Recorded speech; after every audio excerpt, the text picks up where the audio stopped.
ग्रंथों में पाए जाने वाले योग दुर्धरा योग, केंद्रमुख योग, अनफा योग। दुर्धरा योग।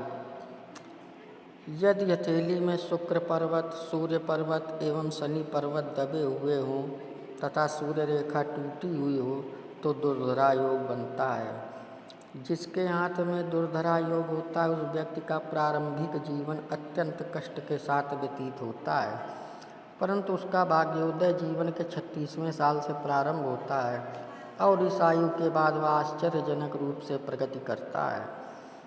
टिप्पणी। वस्तुतः दुर्धरा योग का फल विचित्र है। इस योग के होने से जीवन के पहले 36 वर्ष अत्यंत दुखदायी, कष्टप्रद तथा परेशानी पूर्ण होते हैं, परंतु 36 वर्ष से आगे की आयु पूर्णता सुखमय एवं समृद्धिपूर्ण होती है। हकीकत में वह आगे चलकर धन, मान, यश, पद, प्रतिष्ठा आदि सभी कुछ प्राप्त करने में सफल होता है। केमद्रुम योग। यदि हथेली में शुक्र पर्वत तथा सूर्य पर्वत अविकसित हो तथा सूर्य रेखा टूटी हुई हो तो उसकी हथेली में केमद्रुम योग होता है। केमद्रुम योग में जन्म लेने वाला व्यक्ति हमेशा दुखी बना रहता है। उसके हाथ में भले ही अन्य अच्छे योग हों, परंतु केमद्रुम उन सभी अच्छे योगों का नाश कर देता है। ऐसा व्यक्ति स्वयं गलतियां करता है और अदूरदर्शी होने के कारण बाद में पछताता रहता है।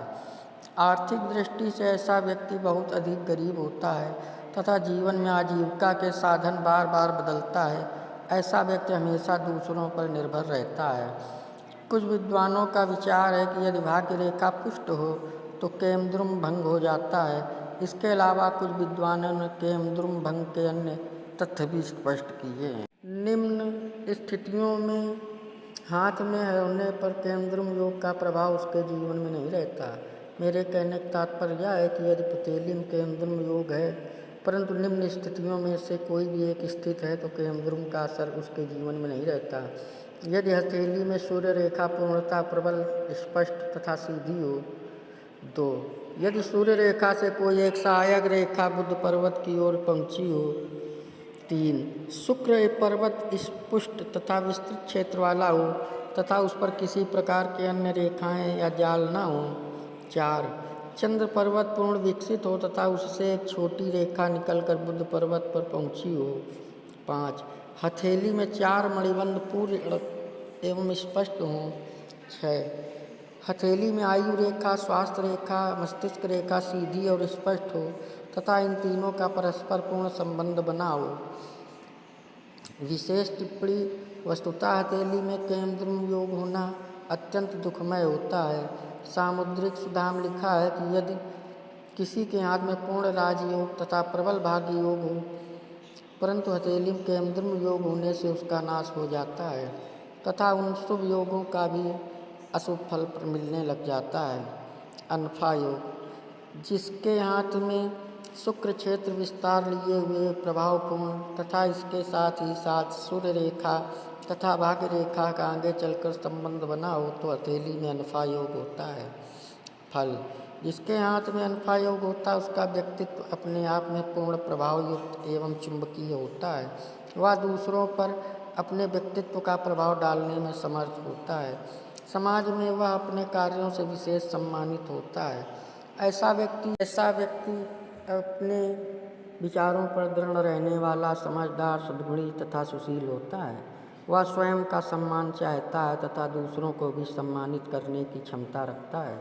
ऐसा व्यक्ति हमेशा प्रसन्नचित्त एवं सुखी रहता है। यह योग शुक्र, सूर्य तथा शनि से मिलकर बनता है, अतः अलग अलग ग्रहों के प्रभाव से उसके फलादेश में भी अंतर आ जाता है। यदि एक से अधिक ग्रहों का फल सम्मिलित हो तो वहाँ मिश्रित फल समझना चाहिए।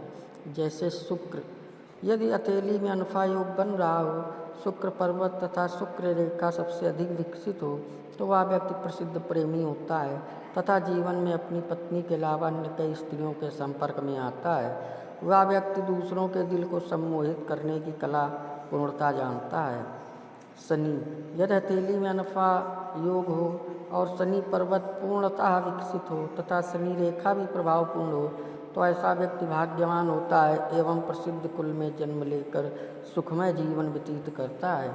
वह अपने शब्दों के माध्यम से दूसरों पर प्रभाव डालने में समर्थ होता है। जनता को किसी प्रकार से बातचीत के माध्यम से सम्मोहित किया जा सकता है, वह उसे बखूबी आता है। जीवन भर उससे वाहन सुख बना रहता है तथा जीवन में सुंदर स्त्रियों से उसका संपर्क थोड़े बहुत रूप में रहता ही है। ऐसा व्यक्ति गुणवान, पुत्रवान तथा धनवान होता है। सूर्य, यदि हथेली में अनफा योग हो तथा सूर्य पर्वत एवं सूर्य रेखा अपने आप में पुष्ट एवं प्रबल हो तो वह व्यक्ति व्यापार में विशेष रुचि रखने वाला होता है।